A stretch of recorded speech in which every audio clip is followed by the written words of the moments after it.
Hey there, I'm Keck the Ronin. I got nothing to my name but a dark coat and a camera. If you've been a little out of touch with the world for a while, I should probably let you know that Disney owns Marvel now. Don't get up in arms, it doesn't mean anything serious. They still get to do what they normally do, which in this case is continue to spiral downwards ever since Joe Quesada became to Marvel Comics what Nero was to Rome.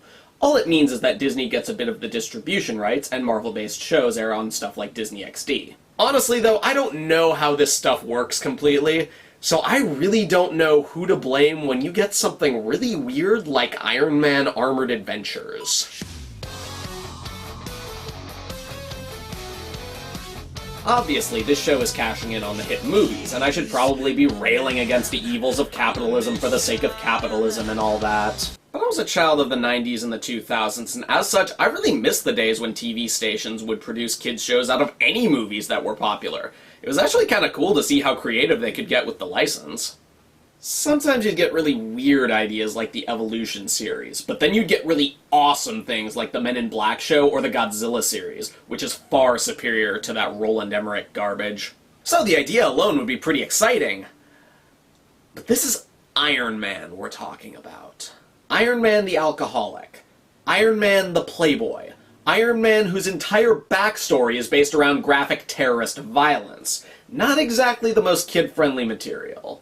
Now, of course, I watched the 90s Iron Man cartoon, so I do think that it can be pulled off if handled correctly. And one way not to handle it correctly is by putting him in high school. Yet this is the result of someone thinking, what if Iron Man did all the stuff he normally does, but he and his supporting cast were teenagers? I think you can all see how very, very wrong this can go. Well, there's no point delaying it any longer. Let's armor up and dive right in. One thing I'll give this show right off the bat is that the opening theme's pretty cool. The techno feels right at home in this show, and I'll occasionally find myself humming it. Most of the time, it's the best part of the episode.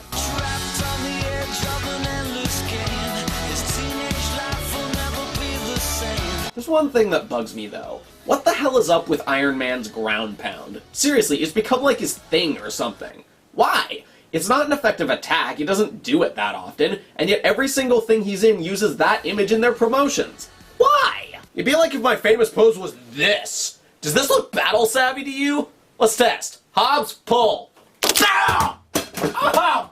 Oh! There! You happy? My fingers are broken! Enjoy your fucking posters! Our story begins with Tony Stark himself visiting his father at, where else? Stark Enterprises. Look at that, he actually takes time out of his work to spend time with his kid. I can already tell they're going to have a wonderful, long-lasting relationship together. Are the laser systems I designed for your Earth mover up and running yet? Or are you still in ancient history mode? I'm sorry, repeat that again? Are the laser systems I designed for your Earth mover up and running yet? Or are you still in ancient history mode? Well, that settles it. I'm gonna let my kid build all my products when I become rich. Clearly, putting my company in the hands of a child is great for the stocks. But then, in comes Obadiah Stane, who's mad at Howard because he won't let him weaponize the lasers. While we're normally used to a charismatic businessman who could trick people into anything, here he's just an irate Lex Luthor with a military deal. This is insane, Howard. You're costing this company and our shareholders a fortune. I know. But Stark International is my company, and my word is final. And then Tony notices a ring with Chinese markings on Howard's finger that Iron Man fans should find very familiar. Wonderful, long-lasting relationship together. So we learn that Tony's a pretty good inventor, since his lasers not only work, but manage to break the laws of physics by carving straight through the ground and not obliterating the artifacts underneath. Howard gives up his ring as he and Tony fly back home. But the trip's cut short as the plane... Actually, I have no idea what happened to the plane. Okay, it looks like the whole thing exploded, but later it's described as a plane crash. Also, Tony is shown to be completely fine 6 months later, except for the core in his chest. And how did Tony survive? Well, it's a little confusing, but in what could either be a flashback or a dream sequence, Tony gets up from the crash, opens a crate containing the Iron Man armor, and flies back to the city. Oh my god. Where do I even start? First off, how the fuck did Tony survive?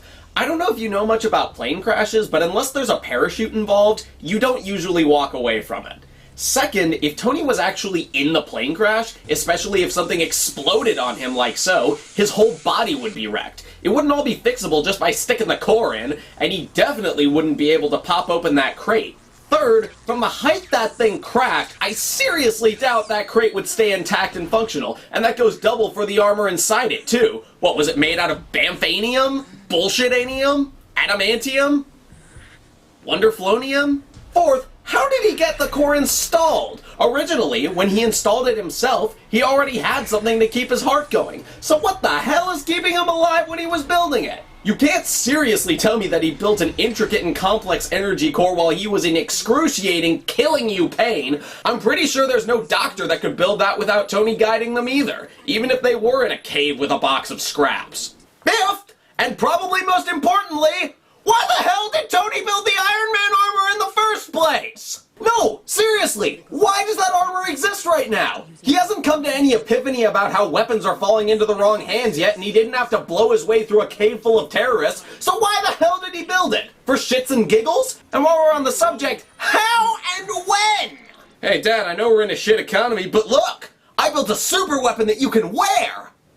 You know, in my downtime, with my piggy bank savings, while I happen to be in the mood. So with Howard's disappearance, Stain gets control of the company and Tony has to go to school to occupy his time. Here he shows off his genius intellect and eventually winds up teaching his teachers. Great, it's not enough that teachers are underpaid, now they're out of a job. Wait, does that mean they're getting free money? Your dad used to work there. But while Tony is mulling things over, well, I die inside. You worked there too, because you never went to school before. Privately tutored after your mom, never mind. And you were missing for a week after the plane crash. How do you survive a plane crash anyway? Hi, my name's Pepper Potts, by the way. Oh my god. That's Pepper Potts? They turned the most gorgeous woman in the Marvel Universe into an annoying motor mouth. Is nothing sacred anymore? Are you talking about the night that we danced and went up on the roof and then you went downstairs to get me a drink and you left me there by myself? Is that the night you're talking about? Anyway, so from the conversation with Pepper and the fact that he saw him wearing Howard's ring earlier, Tony figures that Stain might not be on the level. No, really? He then brings Rhodey to an abandoned factory underneath which he set up a secret tech lab. So yes, Tony Stark has his own Batcave. Or Rust Cave in this case. Well, Iron Man is the Marvel Universe's Batman, if Batman took the stick out of his ass and used it to mix drinks. The armor has surveillance systems on board. I can use them to spy on Stain and see if I can find out anything. Hooray! I'm gonna use the armor to commit felonies! So true to his word, Iron Man goes to spy on Stark Enterprises, and I've got to admit, I'm surprised that none of the employees have anything to say about the man hovering right outside their 30-plus story window. I would find that a bit curious, myself. Peter, yeah, it's Bill Lumberg here. I wanted to talk to you about the TPS report. What the fuck? However, just as he hacks into the mainframe and finds out that Stain has weaponized his lasers and other inventions, a runaway train starts barreling down the track that leads to the power generators. You'd think that Stark would be smart enough not to put their power generators right on the railway. Am I right? Does anyone actually do this? Is this a good idea to anyone who has a brain in their head? Anybody? Nobody? Somebody? 8-Bit Mickey? Anyway, he stops the train and saves a lot of innocent people. The media notices and paints him as a hero, getting Stain's attention. Imagine the possibilities. A flying, weapons-capable suit of armor. It would revolutionize warfare and make us rich. Mr. Stain, from everything we've seen, the Iron Man armor is more advanced than anything we're working on here. Then we get the armor and reverse engineer it. Sure, Stain. Sure. Just keep in mind that these are the people that are gonna say this in one episode. The laser array was designed by Tony Stark. The designs were Well, we never truly understood some of the aspects of it. Yeah, they weaponized something they didn't understand. They had Tony's lasers for 6 months, and they couldn't crack any of the design aspects. Clearly, alcoholism runs in the Stark line because Howard had to have been drunk to hire these clowns. But he isn't the only one whose interest is piqued. Entering the fray is none other than long-standing Iron Man foe, the Mandarin. Stain believes this armored fool can prevent me from seizing the Makluan ring? That ring belongs to the Mandarin by right! Not if I find it first, bitch. Oh yeah, and am I the only one who notices that the Mandarin, a distinctly Chinese supervillain, is wearing Japanese-styled armor? Oh yeah, because the Chinese and the Japanese were always so buddy-buddy through the ages, you know, just swapping weapons and armor designs and not putting the other through horrible, oppressive, and borderline war criminal. God damn it! I don't go out of my way to look for these people, they just keep getting shoved in my face! And so begins the adventures of Iron Boy, saving the world before bedtime with his motley crew of teenagers. And that's where we have the biggest problem of the show. A superhero show stretches credibility by nature, but by aging them down, this show kicks it straight into implausible. What I mean is that these high school kids are constantly beating out professionally trained adults that should be able to perforate them in a heartbeat. But instead of making the kids look heroic, it makes the adults look incompetent. I mean, yeah, the Teen Titans beat up adults all the time, but we're not talking about a team of superpowered kids here. We're talking about Tony Stark outwitting and outdoing terrorists wielding cutting-edge technology weapons while out of his armor. Yeah, no, he would be Swiss cheese in seconds. Watch this scene where they're breaking into Stark Enterprises. A basketball. That's how they get through top-notch security, with a fucking basketball. Yeah, forget Solid Snake, we just need the Harlem Globetrotters. On top of that, Tony has to balance his crime fighting with the problems of high school. At this point, it becomes a game of how contrived some episodes can get. The problem with being a superhero in high school is that you have to have a good reason for missing your classes when the call comes up. Tony doesn't. More often than not, he just bails from school in the middle of the day. How is there no one to stop him at the door? Also, it's mentioned in one episode that Tony's been late to school most days. I'm sorry, but no. If you were late that often in any real high school, you would have either been suspended or had your grade knocked down several letters. There's actually one very good scene where Howard Stark leaves a holographic will saying that he wants Tony to go to school to learn how to live like a normal person. But if his grades drop too low, then Stain gets full control of the company with no appeal. This actually inspires Tony to work harder in his studies, especially an upcoming Hamlet reading for drama class. But of course, his fighting gets in the way and he's got to divide his time. How does he overcome this obstacle? Yet here, Laertes. Aboard for shame. Those friends thou hast, and their adoption tried. Grapple them unto thy soul with hoops of steel. Cheating! The Iron Man approved way to succeed! But by far, the biggest sacrifice of quality is that of Pepper Potts. Oh lord, you could not have made a more obnoxious character. Remember back in High School Musical when I said that Sharpay was too peppy? Well, get a load of Pepper here. So does he wear the armor under his clothes? Is it comfy? Does it have air conditioning? Have you ever been in the armor? Ooh, is it an Iron Man thing? Did you invent a new suit of armor? Is this like a hyperdrive or something? We should try to escape. Jean, you take the lead since your father's a violent criminal and all. Didn't you trust me? I'm crazy trustworthy. I could have totally helped you fight crime weeks ago. Oh, we should be fighting crime right now! Yay, Team Iron Man! Oh, that one especially hurts. I wouldn't mind so much, but she's always talking, and none of it contributes to the scene. In fact, at times, she's kind of a mood killer. Take a look at this scene and see what I mean.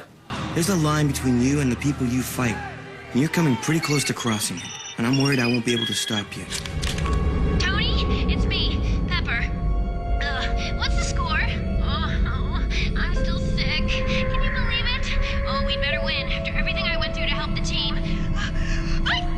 Wow, I almost missed Jar Jar Binks. I don't, but I'm almost there.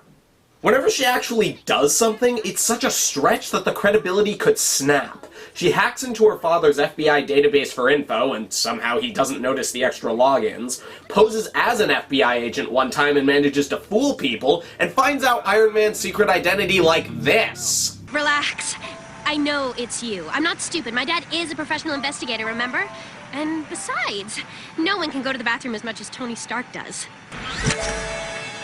How long have you known? I didn't! Oh man, but I do now! So a high school girl can figure out what trained experts couldn't just by a verbal bait and switch. Okay, clearly, Stain and the Mandarin need to hire more high school spies. Oh wait, they do! So this is still some old bullshit! If none of that were enough, the animation's just wonky. I freely admit that I hate cel-shaded animation most of the time, but even then, this is just subpar. The movements got more natural as the series went on, but there are still issues all over the place. This is stuff we'd expect from early 90s animation. Come on, haven't we moved past that? I'd appreciate it if you could cut me some slack. This show has quite a few plot lines going through it, but if I had to choose a main plot line, it would have to be the one focusing on the Mandarin and the search for the Makluan rings, as well as the Mandarin trying to keep his identity secret from his crime organization, the Tong. What do I mean? Well, it turns out the Mandarin we see for the majority of the series isn't actually supposed to be the Mandarin. It's his stepson, Jean Khan, who usurped his stepfather's position, took the rings and the Tong, and is now searching for the rest of the rings. Because he knows that Tony's also looking for the rings, he enrolls in his high school and befriends him so that they can both find the rings. And of course, neither of them know the other's identity, so they fight it out when they're in costume, Mandarin usually pantsing Iron Man. I don't know about you guys, but I find it pretty lame for such legendary arch-enemies to be acting out such a big cliché. Then again, this is balanced by the fact that Jean is the smartest person in the school. Whenever Tony and his friends are planning a scheme, he's the only person to catch on. This is doubly surprising because whenever Tony and his friends talk about their exploits, they do so at full volume! Now, once we get inside, we'll cause a distraction and split off from the tour, then get to the armor. I don't know how criminals do it. I'm so stressed out. Seriously.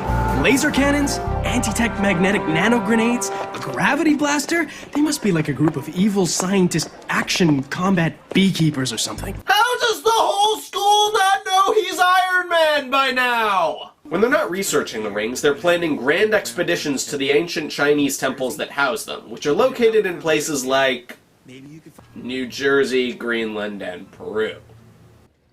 That doesn't make sense. Okay, it turns out they weren't originally built there, but put there hundreds of years ago by the original Mandarin, who happens to be Jean Khan's ancestor. So does the Mandarin build those temples with his rings, or does he contract Chinese workers to build them? They must have been super pissed to find that their hard work just got poofed away. Well, my fingers are blistered and my back is broken. But at least the Emperor will have his... Ah! And it's a fine adventure setting, but again, they're kids! Kids who have never had a day of survival training in their life. In Johnny Quest, it actually made sense because the adults were heading the expedition.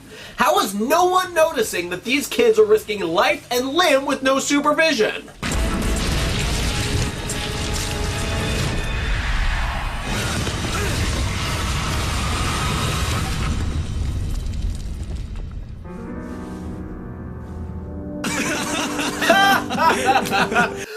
We could have died and no one would have ever found our bodies. In each temple, there's a test of wits they have to pass in order to activate the ring. I've gotta say though, a lot of these tests make no sense. There's one where the clue is temperance, where you have two containers next to a fire, one holding ice and the other coal. If you throw any one of them in, you get possessed by a demon thing. The solution they found is to dump both containers into the fire at once. Apparently temperance means gorging yourself. In another temple, they have to get past an ancient Chinese robot that grows whenever you use weapons against it? Yes, folks! Apparently the citizens of ancient China were very skilled in advanced robotics. Something else this show teaches us? The Tong, you know, the Chinese gangsters, fight with the ninja techniques of shuriken and smoke bombs. Everything you learned in AP World History is a lie!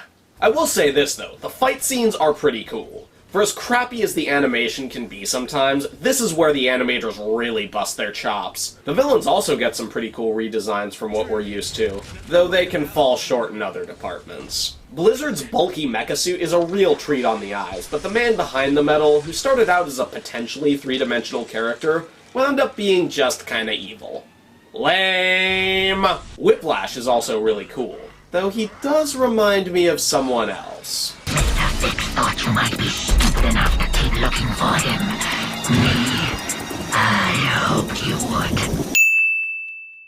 But by far, the most interesting one is Madame Mask, who, in this series, turns out to be Stain's daughter Whitney.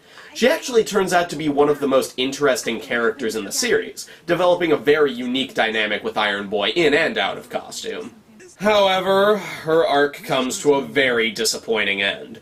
Whitney becomes very ill from heavy metal poisoning due to the mask and starts hallucinating and collapsing.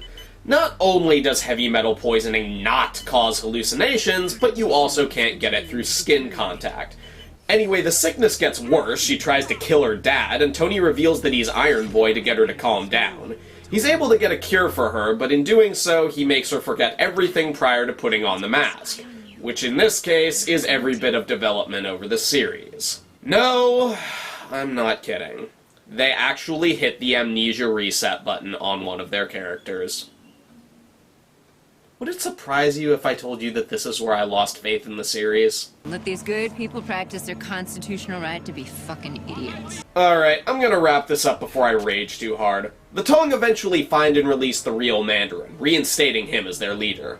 How did they find him? How did they learn that they were following Jean and not him? Because... I've got food jets, and you don't. Yeah, something like that. With Jean as their captive, the Mandarin and the Tong capture Tony and Pepper, take the one ring they had, and blow up the foundry. Considering that they didn't know it was their secret base, this seems like a pointless way to draw attention to yourself. Anyway, they go to the location of the fifth and final ring and force the kids to face the test, the ancient dragon Fin Fang Foom, who winds up eating the other rings. Oops.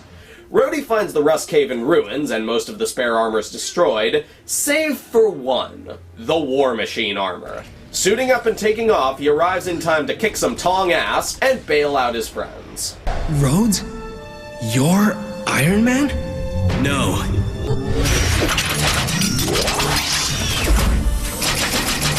I'm Iron Man. And this is where Jean's perception of reality breaks like my car. So Jean sacrifices himself to solve the test and finds himself in the inner sanctum of... the dragon. He gets the rings and comes out of both the dragon and the villain closet, revealing himself to be the Mandarin and locking beams with Iron Boy.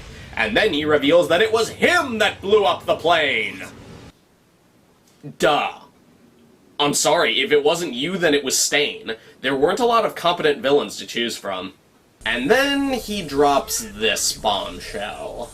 Let me go! Never! If you don't, you'll never see your father alive again! What? You're lying! My father's gone!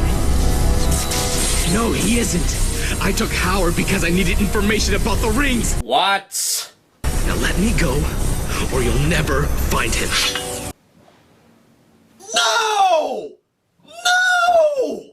Why would you ever pull this? Was having a kid deal with legitimate loss just too hard for you? This could not have come from anywhere but out of your ass. It's like somebody coming up to Spider-Man and saying, "Hey, Uncle Ben was just sleeping this whole time. And by the way, you had 26 whole episodes to come out and say, we never found your father's body." This is the laziest...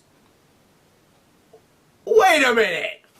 I just remembered something. How could Jean do all this when he didn't have the rings at the time? It was clearly shown that he hadn't stolen the rings from his stepfather until the second episode, by which point a whopping 6 months had passed after the plane incident. Are you seriously expecting me to believe that you stole the ring from under your stepfather's nose, took Howard, blew up the plane, and then just gave it back?